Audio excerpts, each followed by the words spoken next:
90.3 867 1190. Near FM. I am joined now by regular Near FM presenter Darren J. Pryor. Darren, good morning and welcome to Northside Today. Thanks, Toddy. Happy to be on the programme. Now, we are going to talk about something which is very dear to my heart, and I hope to our listeners' heart as well.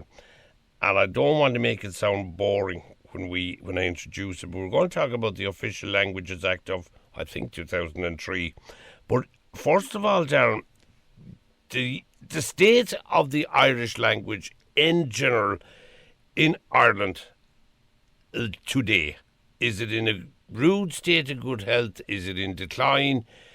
What way is it as we speak right now?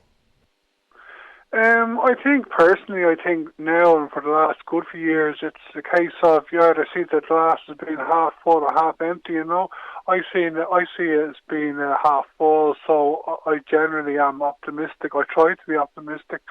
Like there are some good things happening for the Irish language.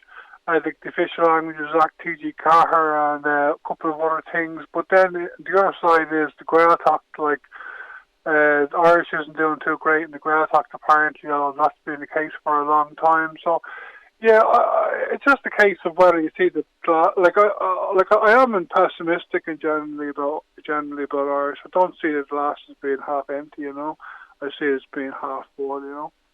Now, far be it from me, or indeed yourself, to be promoting other media outlets, but I think it is fair to say that TG4 has done an awful lot of the heavy lifting. And what I mean by that, Darren, is they have really gone after the sports side of things, and they have really concentrated on the club scene and made the club scene very, very, I suppose, media friendly, and really shone a spotlight on it where other people were ignoring it, right up to almost to the All-Ireland Club finals, whereas TG4 went after it and showed all the early preliminary games right the whole way through, and they did the same with the rugby, which meant that people who wanted to see these games had to tune into TG4. And my point is that as they were listening to the commentary, which is obviously in Irish, they were starting to go back to their school days. And it's amazing when you hear it and when you start trying to understand the commentary, how much Irish you remember that you were taught in your formative years. Yeah, I haven't actually personally got much feedback about that. So, I'm not very big into sports, so I mightn't be the best person to talk to about it. I watch TG4 every day. I watch the Acht, and I watch Shock Law on Tuesdays, and occasionally I watch documentaries. TG4 actually in the last budget got an increase of just over €4 million from the Department of Communications, Catherine Martin. That was the first big increase they've got in around 10 years or something like that. So that's fantastic, and dTeangacha have big plans for the future going forward, assuming they get more funding in the next few years as well. But as I said to you, I don't actually know. Like, I have heard a couple of people actually complain about the sports coverage because they don't speak Irish. So I don't know. I don't know if I think it is great that they have a big emphasis on the club championship in GAA, you know, and the rugby as well. But another thing, not the best person to talk about. Yeah, well, and that's very understandable, Darren. But it's just something that I noticed myself because I think that, and I have a great draw for the Irish language and speak it badly when I can, but I think a lot of it, particularly would suggest, Darren, for my generation, is probably down to the way Irish was taught to us in school. Did you think it was taught well to you, or badly, or what? I thought that it was more rote learning, and the grammar and the way it was almost sort of bet into you, and I just think that maybe if there had been a bit more thought put into it, but then again, I'm talking about an era, we'll say, from 1966, 67 up until the late 70s. So that's the period I'm talking about when my education was in vogue. So I think that maybe they have changed that now and moved onto a different style of teaching it. But it was being taught by people who were in some cases fanatical about it, and I think that they wanted everybody to be on the same wavelength as them, and couldn't understand when people weren't picking it up in their eyes maybe quick enough. Yeah, I have heard a lot of complaints, even from my parents have even said to me when they were in school learning Irish, it was a whole different system. And when you were in school and my parents were in school, they had corporal punishment, and that only ended, I think, was the early 80s. Yeah, things have changed a lot the way Irish is taught. It could be said from what I hear, because I left school over 20 years ago, so it could actually be taught too easy nowadays in school for the Leaving Cert anyway. Like something like 40% of the Leaving Cert exam and Irish exam goes on the oral, which is fantastic in theory, but from what I've heard, it's easy to learn off what you're going to say in the oral, so it's not much of a test, you know. And that's actually a big reason why, I suppose. So from what I've heard, young people nowadays, when I say young people, I mean teenagers and people in their 20s, most of them don't really haven't got, from what I hear, have a problem with Irish. And the big reason for that is that it's a lot easier to do well in the Leaving Cert in Irish than it was years ago. So I'd love to see the oral. Like, I am big into Irish language grammar and that kind of stuff, but I do think that if 40 or 50% of the Leaving Cert Irish exam is going on the oral, that it should be a proper oral, and people should be challenged to speak naturally, you know. Because I do think it was Mary Hannafin that brought in to change with the big emphasis on the oral. And but the way it's been since it's been brought in over 10 years ago, with students describing pictures and this kind of stuff, I just think that's a lot of rubbish. I mean, so I'd love if it was actually somewhat challenging for students, and even if it was more challenging and less students got A's and B's and good grades. Once students were actually speaking it properly in the oral, it would be great. And even if only 30% of students did honours Irish with Leaving Cert, as opposed to something like 50% or something now, if those students could actually speak the language, I think it'd be a great improvement, you know. Well, I can tell you in, I think it was 1977 or 78, I can't remember now off the top of my head, believe it or not, but there was nothing handy about the oral that time, I can assure you.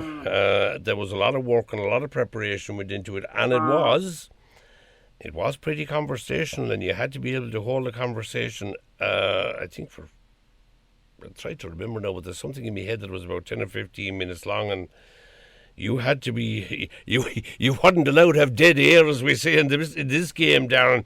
Tell me this. Yeah, but I think back then it was only like 10 or 15% of the overall mark went on the oral, whereas nowadays I think it's 40%, it could even be 50% of the whole Irish goes on the oral, which is very fantastic, you know. Tell me this, Darren. The proliferation of road signage in Irish or even in dual language, where are we on that? We're not doing great. I was hoping, with just as you mentioned at the start of the interview, it was recently, last month, we had the amendment of the Official Languages Act. It took 10 years to happen, but I was hoping that road signage will be brought under the Official Languages Act, because currently the whole bilingual road signs part is under the Department of Transport, and it wasn't brought underneath it. So it just means that there's no change, basically. Like, if you travel around the country on the main roads, Irish is printed smaller on road signs, and that's not going to change anytime soon. Peter Tobin, the TD from Acht, has a bill put down the Dáil. he put down a separate bill about 6 months ago, and it was accepted. It was voted yes at the first stage. There's another, I think, 3 stages left. So it's possible that his bill will pass. I did a couple of interviews at Squelga on this topic recently, and they're kind of like in Ireland. There are 2 or 3 different types of road signs. There are road signs in the Gaeltacht, which have to be in Irish only, state signs, and most of them are. And outside the Gaeltacht, you have the road signs on the main roads, like kind of the M50 and just the main roads in general. And Irish is printed smaller on them. And then you have, this is a bit harder to explain, but then you have kind of street signs, like the clearest example I could give you is Dublin City Council. If you look at the small kind of blue signs, over the last few years, if you notice the newer ones of them, Irish printed on the same size.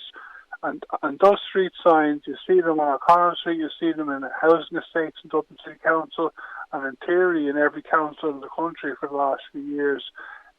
Sometimes it doesn't happen, but generally on those signs, which are smaller, Irish has to be printed at the same size when the signs are getting replaced. So that's fantastic. That's part of the Official Languages Act.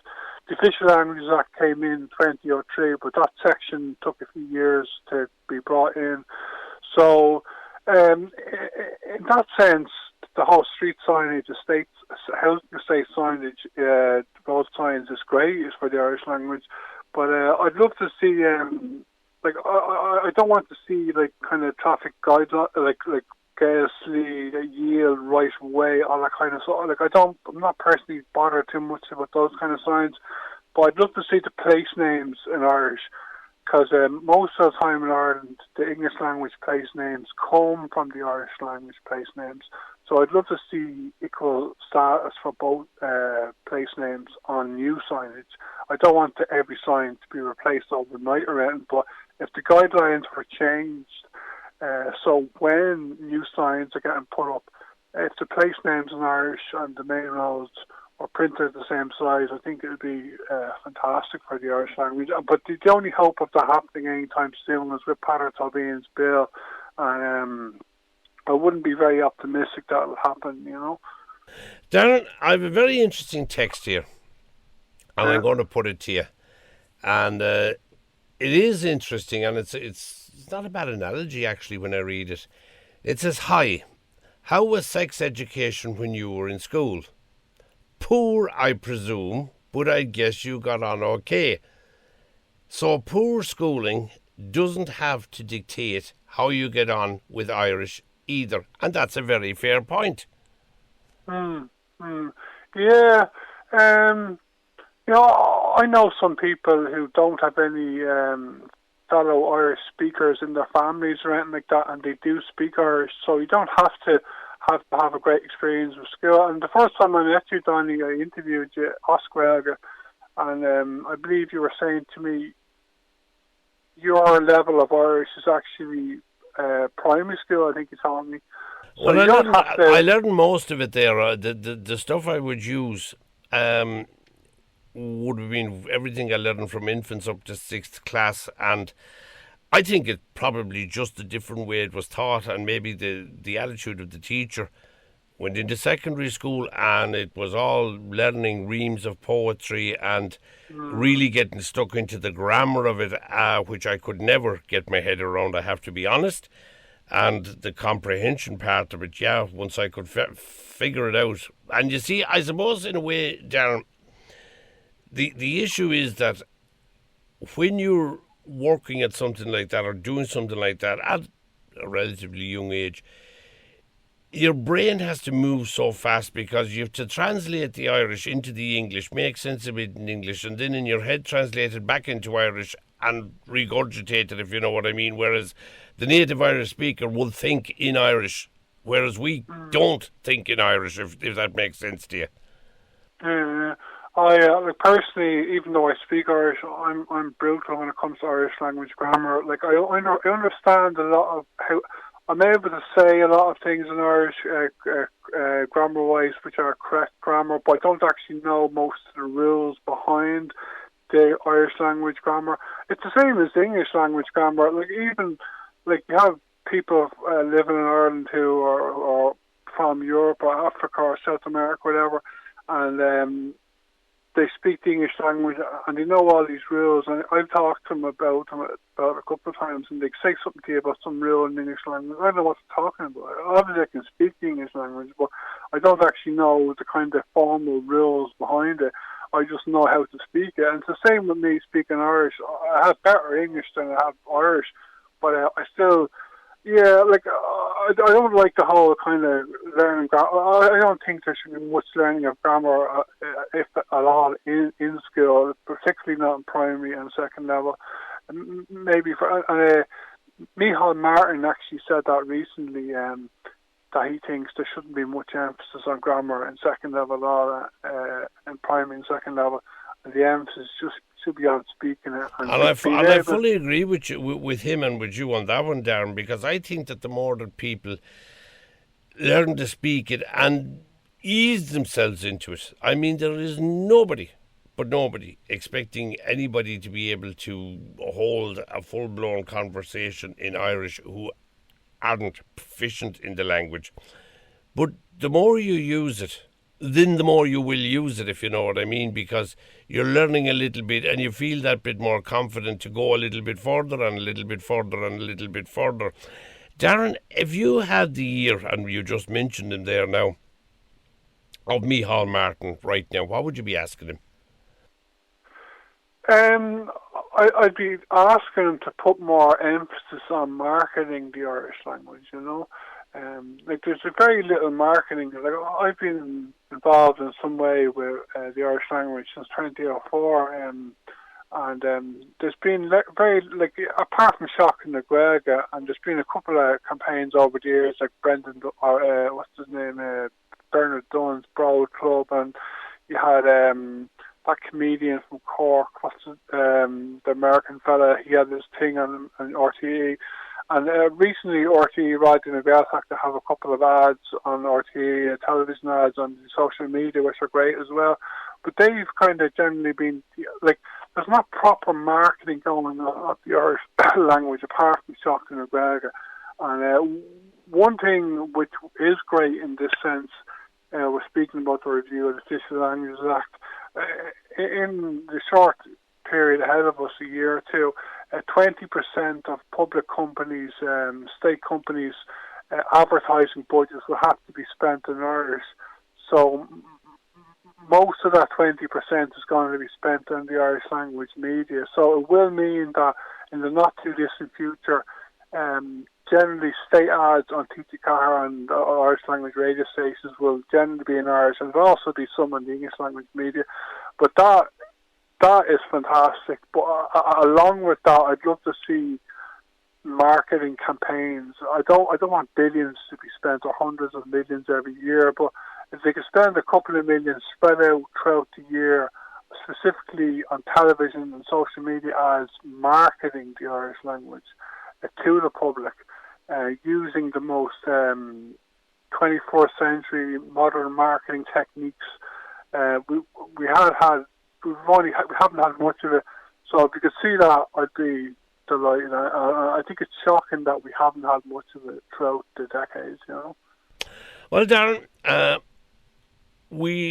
you're definitely a glass half full type of an individual. Anyway, we can glean that from talking to you this morning, and you, along with a couple of other people here, are doing your very, very best to keep the Irish language alive and well and keeping it as a living language. And I think, personally speaking, the only way you're going to keep it as a living language is to speak it. And on that note, we're definitely in agreement. Anything else, Darren, before we part company this morning? No, I don't think so. I have a programme going out on Near FM on Wyndham Wicket, say at 5:30. I did an interview with Donie McGinley, Osquelga, the former Minister of State for the Grasshox. I think it was last Thursday or Friday, so that'll be going out today. It's about 25 minutes long, the interview. But like Donie McGinley retired as being a TD a few years ago, so he's rarely in the media nowadays. But Donegal man, if my memory is right. Yeah. Former Fine Gael TD and Minister, but Yeah, he's rarely in the media, so the interview is also going to be a podcast, so if anyone wants to listen in, they can check it out, you know. Níor FM presenter an Gaelgór Darren J. Pryor, Darren gur míle maith as caintlum madninúh agus slán agus benacht. Fáilte go Michael Donie, Slán. Now, that was Darren J. Pryor. It's an interesting topic, you know, because a lot of people come down hard and fast on one side of it or the other. I'm kind of, I suppose, middle of the road on it. I love to hear it being spoken, and I love to try and speak it myself where at all possible. And it is our language. And, you know, it's amazing, and I refer back to what I said there to Darren. It's amazing if you're watching a match on TG4 or something like that. It's amazing how much of the Irish you learn in school comes back to you very, very quickly, and you seem to be able to get a grasp and understand fully what's going on. And the more of it you learn, or the more of it you hear, the more of it comes back to you, and the more of it comes back to you, the more of it you can speak. As I said, it is our native language, and we definitely should be doing everything in our power to ensure that it does not die out. Near FM.